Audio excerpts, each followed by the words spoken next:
नमस्कार दोस्तों, इस वीडियो में जिस स्टॉक के बारे में हम बात करने वाले हैं उसका नाम है बैंक ऑफ महाराष्ट्र। ये स्टॉक 66.30 के प्राइस पे ट्रेड कर रहा है। मार्केट में फ्राइडे को इसने 0.52% का डाउन मूव किया था। मार्केट कैप हो गया इसकी 46,971 करोड़ की। टोमोटो होल्डिंग 86.50% है। बुक वैल्यू 28.10 है। डिविडेंड यील्ड काफी अच्छी है, 2.11% है। फेस वैल्यू 10 है।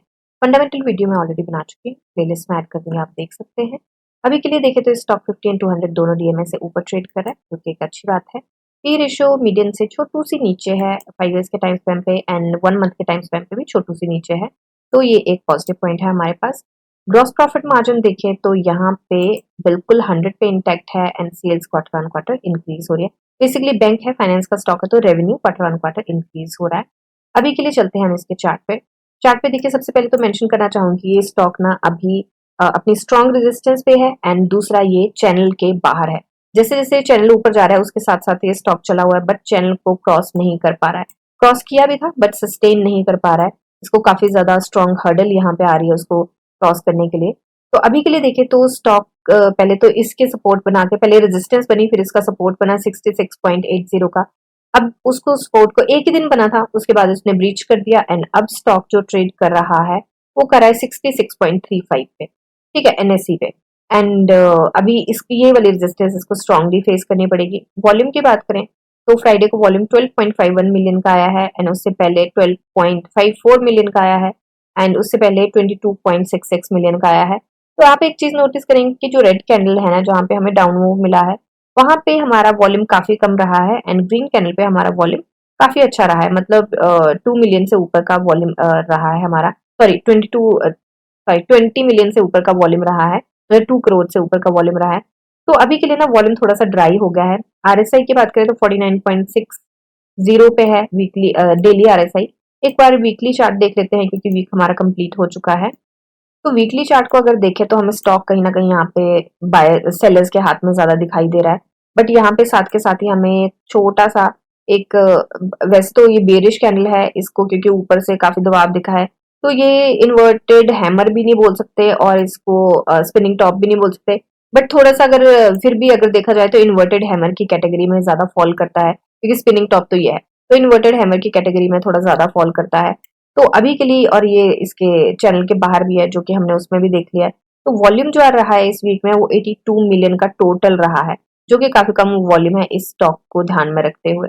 तो आरएसआई जो है वो 62.34 पे है, काफी अच्छे तरीके से आरएसआई सेटल हो चुकी है एंड मुझे लगता है कि यहाँ से थोड़ा सा टिल्ट भी आ गया, रिवर्सल अगर मिलता है तो हमारे लिए काफी ज्यादा हेडरूम अभी आरएसआई के पास है एंड मूव कर सकती है आरएसआई यहाँ पे। तो अभी के लिए एंट्री पॉइंट से बात करें तो मुझे लगता है कि एंट्री हमें तब तक नहीं बनानी चाहिए। मैं यहाँ पे होती तो मैं अपना बता रही हूँ कि मैं क्या करती। मैं यहाँ पे जब तक 68 के ऊपर ही सस्टेन नहीं करता है तब तक मैं एंट्री नहीं बना के चलूंगी, क्योंकि ये काफी दुविधाजनक है। यहाँ पे ये ब्रेक भी करने की इसको कोशिश कर रहा है बट इस रेजिस्टेंस को ये ब्रेक नहीं कर पा रहा है। तो एक तो ये है कि कंफर्मेशन कैंडल मिले हमें यहाँ पे एंड सस्टेन करे 68 के ऊपर, तब एक सिनेरियो ये है। दूसरा सिनेरियो मेरे लिए ये है कि लाइव मार्केट में मैं वॉल्यूम को देखूंगी, क्योंकि मैं वॉल्यूम ज्यादा से ज्यादा, मतलब 3 मिलियन से ऊपर का वॉल्यूम है ही नहीं। तो अगर मुझे लाइव मार्केट में वॉल्यूम मिल जाता है फर्स्ट हाफ में काफी अच्छा खासा, लाइक 15 मिलियन का या 20 मिलियन के आसपास का मिल जाता है, तो उसके बाद मुझे लगता है कि और भी वॉल्यूम आएगा एंड अगर छोटा सा मूव मिल जाता है तो हो सकता है कि स्टॉक ऊपर निकल जाए। तो इस सब के साथ किन चीजों का ध्यान रखना है कि एक तो वॉल्यूम का ध्यान रखना है लाइव मार्केट में एंट्री बनाने के लिए। दूसरा ध्यान रखना है कि जो डाउ जोन्स, नेस्टेक एंड S&P 500 ने क्या मूव दिए हैं, ग्लोबल न्यूज क्या है एंड निफ्टी क्या कर रही है, क्योंकि पिछले वीक में उसने पूरे वीक में न्यू हाई बनाया है एंड न्यू हाई पे उसने जो क्लोजिंग दी है वो भी न्यू हाई पे दी है। तो उस चीज को ध्यान में रख के चलिए कि हो सकता है कि बहुत अच्छा प्रदर्शन रहे नेक्स्ट वीक में उसका, बट ये क्योंकि पिछले वीक में इसका काफी अच्छा प्रदर्शन रहा है तो हो सकता है कि थोड़ा सा हिकअप भी देखने को मिले। तो उस चीज को ध्यान में जरूर रखिएगा, क्योंकि अभी तो वैसे तो अभी निफ्टी ने जो फ्राइडे को दिया है वो बहुत ही सुंदर सा डॉजी दिया है और वो रिवर्सल भी हो सकता है, क्योंकि आपको पता है कि, सॉरी डॉजी नहीं दिया है, ड्रैगन फ्लाई डॉजी दिया है, not simple Doge, dragon fly Doge दिया है।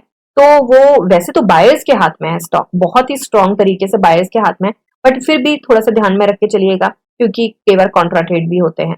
तो अभी के लिए मैं शॉर्ट टर्म की कोई टारगेट नहीं लेके चलूंगी, बट मंथ एंड के मैं यहाँ पे टारगेट लेके, वैसे तो शॉर्ट टर्म है 15 डेज का, लॉन्ग टर्म है 2 वीक्स का है, तो कोई लॉन्ग टर्म नहीं है वो, बट फिर भी मैं यहाँ पे टारगेट लेके चलूंगी। मुझे लगता है स्टॉक ना इस हाई को टच कर सकता है दोबारा से, और जो इसका पुराना हाई था, एंड इस हाई को अगर ये टच करता है तो मुझे लगता है कि यहाँ पे 10% के मूव मुझे लगता है कि मंथ एंड तक हमें मिल सकते हैं। और मुझे लगता है कि ये अगर एक बार निकल गया ये, तो काफी अच्छे मूव ये दे सकता है। बट 10% क्या अभी इसलिए लेके चलो कि जो करंट सिनेरियो है, जब तक ये 68 के ऊपर नहीं ये सस्टेन करता है, तब तक मुझे लगता है दुविधाजनक सिचुएशन बनी हुई है, क्योंकि उसके बाद भी इसको छोटी छोटी बड़ी सारी हर्डल्स आनी है। तो उन हर्डल्स को ध्यान में रखते हुए मैं ये वाला टारगेट लेके चली हूँ। एंड मेजर वाली एक बार हर्डल यहाँ पे लगा के चलते हैं, जो इसको मेजरली ट्रीट करनी पड़ेगी। तो ये थोड़ा सा गलत लग गई, इसको थोड़ा सा करेक्ट कर लेते हैं हम। तो यहाँ पे मुझे लगता है कि इसको मेजरली एक हर्डल आने वाली है, एंड यहाँ पे इसको दिक्कत आ सकती है, उसके ऊपर नीचे भी इसको थोड़ी थोड़ी दिक्कत आ सकती है। तो बेसिकली 68 एंड 70 के बीच में, 68 एंड दिस इज यस, तो 68 और 70 के बीच में इसको काफी सारी हर्डल्स आने वाली हैं। उस चीज को ध्यान में रख के ही एंट्री बनाइएगा, और उस चीज को तो मुझे लगता है कि शॉर्ट रन की एंट्री थोड़ी सी दुविधाजनक है। वॉल्यूम के ऊपर काफी सारी चीजें डिपेंड करती हैं, एंड अगर ये स्टॉक ने इसके अंदर दे दी क्लोजिंग चैनल के अंदर, एंड उसके बाद सस्टेन किया इसने, तो मुझे लगता है कि फिर थोड़ा कुछ एंट्री पॉइंट से हम देख सकते हैं। तो अभी के लिए मेरी यही एनालिसिस है, कोई बाय सेल होल्ड की रिकमेंडेशन नहीं है। एक बार हम इसका बीएससी चेक कर लेते हैं, हमने इसका बीएससी ओपन ही नहीं किया, तो बीएससी चेक कर लेते हैं। तो बीएससी पे देखिए इसका प्राइस बैंड जो है 20% का है। एंड न्यूज की बात करें तो कुछ न्यूज आई है, 13th को आई है, वो इंटरेस्ट रेट इसके अपडेट हुए हैं, उसको एक बार हम नजर मार लेते हैं। वैसे 14th को उसका असर देखा जा चुका है, इस पे वैसे इतना कोई असर पड़ता नहीं है। तो जो पुराने थे उस पे ओवरनाइट में 8.20 हो गया है 8.10 से, तो यहाँ पे 0.10% का अब अपग्रेड देखा गया है, यहाँ पे 0.01% का है, 0.01%, sorry point, I am so sorry, 0.01% नहीं, 0.10% का यहाँ पे मूव देखा गया है। यहाँ भी 0.10% का अब देखा गया है, 0.10, 0.10 एंड यहाँ पे भी 0.10। तो हर एक में 0.10% यहाँ पे अप किया गया है इसके इंटरेस्ट रेट्स को। तो और कोई न्यूज एक बार देख लेते हैं कुछ है या नहीं है। तो एक तो मुझे दिखी थी कि शायद कुछ है। तो 13th को ये भी एक आया, डुप्लीकेट सर्टिफिकेट है, उसके बाद ये आया है, पुराना आया है न्यूज। तो अभी इमीडिएट कोई ऐसी न्यूज नहीं है जो इसके प्राइस के अप या डाउन में किसी तरीके की मदद करेगी। तो ये मेरी एनालिसिस है, कोई बाय सेल होल्ड की रिकमेंडेशन नहीं है। बाकी आप अपनी एनालिसिस कीजिए, जानिए समझिए पढ़िए और फिर इन्वेस्ट करिए। मिलते हैं नेक्स्ट वीडियो में, तब तक के लिए शुक्रिया एंड हैप्पी इन्वेस्टिंग।